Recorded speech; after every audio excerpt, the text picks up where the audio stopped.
Hello, hello, hello, everyone.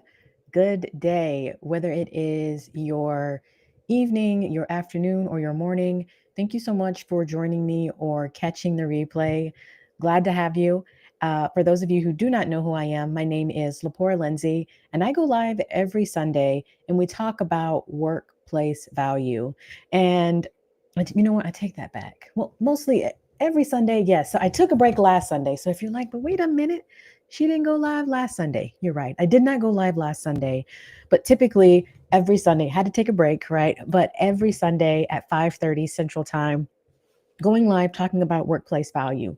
Now, for those of you who are not familiar with workplace value, essentially what we're talking about here is how to bring value in the workplace in a way that is beneficial and helpful to those who we work with, those on our team or those within our organization.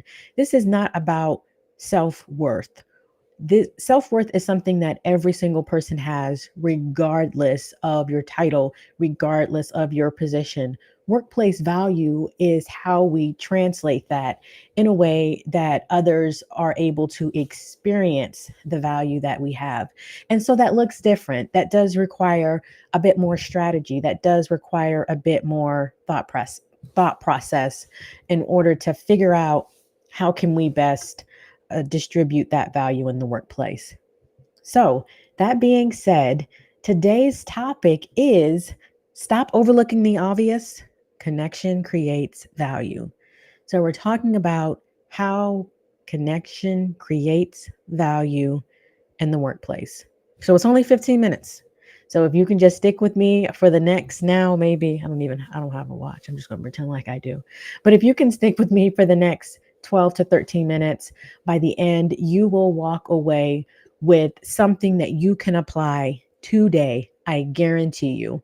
And it's something that will help you to create value in the workplace. So let's go ahead and get into it. When we are speaking about connection and how it can create value in the workplace, here's something that I've noticed, and you may have noticed this as well, is that we celebrate collaboration, we celebrate projects that get us to that end result, that get us to that end outcome. We celebrate productivity, all of these things that have a high correlation to a tangible result, right? Those are the things that we like to celebrate. But we forget about proximity. And we're not just talking about any proximity, we're talking about emotional proximity. Sometimes that could be the most impactful thing that you can do at work is to connect with others.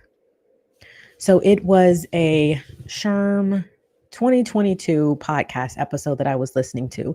It could have been early 2023, but regardless of when that actual episode aired, it has stuck with me because I was like, absolutely, this is something that it's not just me imagining this. This is something that other people have experienced. And the guest on the podcast, he had done some research on different organizations and companies and was trying to figure out like what are some of the top reasons that people want to stay with a company, or what are some of the top reasons that individuals decide to leave a company. And do y'all know what he discovered? Can anyone guess? Well, what he discovered was it is the connections we have with our colleagues, our coworkers. And as I started to think on it a little bit more, I was like, you know what? That's absolutely right. I had several jobs while I was in college, and I have the top paying job, and it goes down to like the job that I didn't really pay so well. But if I was to order them, because I had them all are at the same time, like my life situation didn't change. So I think that's a fair comparative of those three opportunities that I had. It was not the job that paid the best. It was not the job that had the best benefits. It was the job where I had the deepest connections, where I had the most meaningful connections. And I guarantee that if you were to sit down and do an inventory of previous jobs that you've had, not everyone and not every job, but I can almost guarantee you that a big portion of what is a determining factor on what would be a job or a career that you absolutely enjoyed would be one where you had positive relationships. And it's because as human beings, even as introverted human beings, we still have a need, not just a desire, but a need to connect with others. And no, that doesn't mean that we got to be all up in other people's faces saying, "Hey, how you doing?" You know what I mean? Oh, yeah, yeah, yeah, yeah. No, that's not what I'm saying. I'm talking about legitimate connection, getting to know people, understanding them, understanding their lives outside of work, understanding how their lives affect the work that they do. And it's not just me, and it's not just the guest that was on Sherm. There is so much more hidden ROI or return on the investment of connection. But before I get into that, I will share this story. I have not always been someone who believed in the need to connect with coworkers or colleagues or anything along those lines. If anybody know me, you know that I am, even now, like I'm still very much so a let's get to work people. Let's, you know, we're going to get to work. But I have also rolled in the aspect of getting to know people and building those relationships because I see the difference that it makes. So this isn't always something that I have had or that I have taken interest in as far as with connecting with people. But I would say in the past 6, 7 years is when I was like, there really is something, maybe more than that, but there really is something to developing true and genuine relationships with people. There is research, Niagara Institute, they said, or they conducted some research, and one of the things that they shared was that having connection or feeling connected, when employees feel connected to their work and they feel connected to their organizations, 60% of those employees say that it has improved their ability to do their job. 58% has said that it has lifted their day to day work quality, and 55% have said that it increases their desire to go an extra mile. We have Annette here. Yes, authentic connection is key. Oh, that's a really good one. I like that. And that's so true. So we'll touch on that when we're talking about authentic connection because you're right. Like having those, I think that was from early when I was like, being all up in people's faces. That's not me. And if you know me, I'm not going to be all up in your face. Right? And that's not a lot of people, and that's perfectly okay.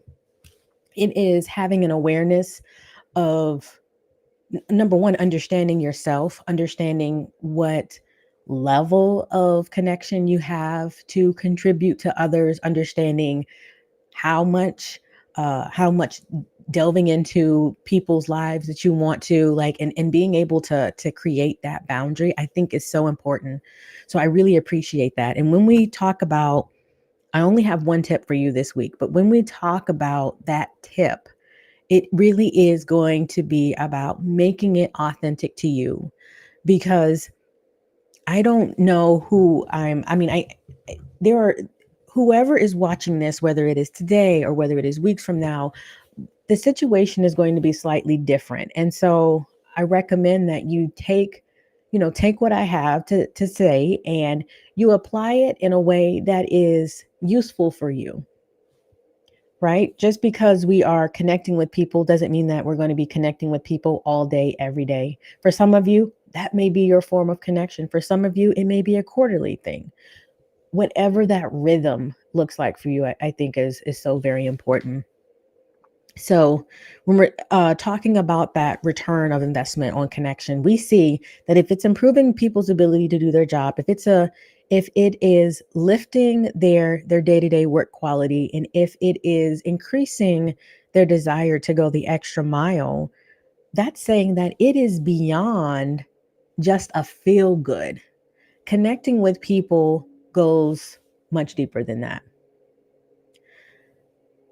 So let's get to it because our time is ticking, y'all. And if you're just tuning in, we only got 15 minutes. Only have 15 minutes, and I don't want to go past that. But you can always catch the replay. And of course, if you have questions, feel free to reach out. Feel free to, send me a message and we can continue this conversation. All right. So my one tip for you is to be more interested than you are interesting. Be more interested than you are interesting when it comes to creating a connection in the workplace. So we've already talked about the fact of, the SHRM data analytics, and we've already talked about the other research that shows that there is some true return on investment. So now we're focusing in on how can you apply this? And this is something that anyone can do regardless of where you are within that organizational structure. So, what does it mean to be more interested?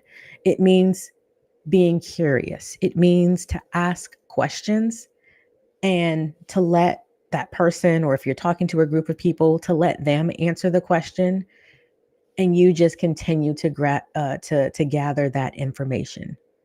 We don't always have to do it. Think about those conversations when you first met someone and you walked away like, wow, that was a really good conversation.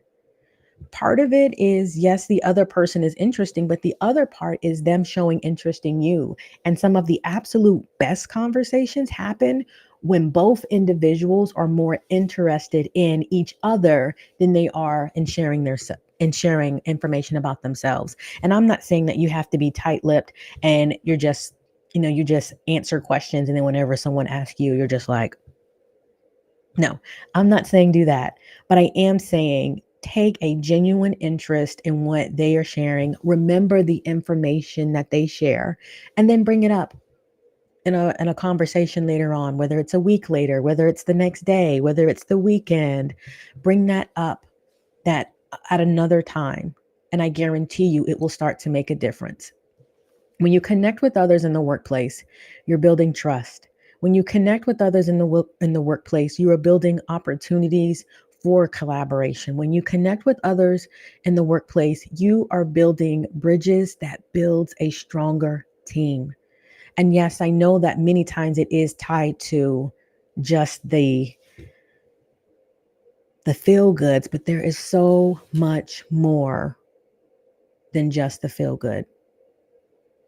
I want you to think about for a moment that if every one of us saw connection as a part of our job description, just how much we could influence the workplace.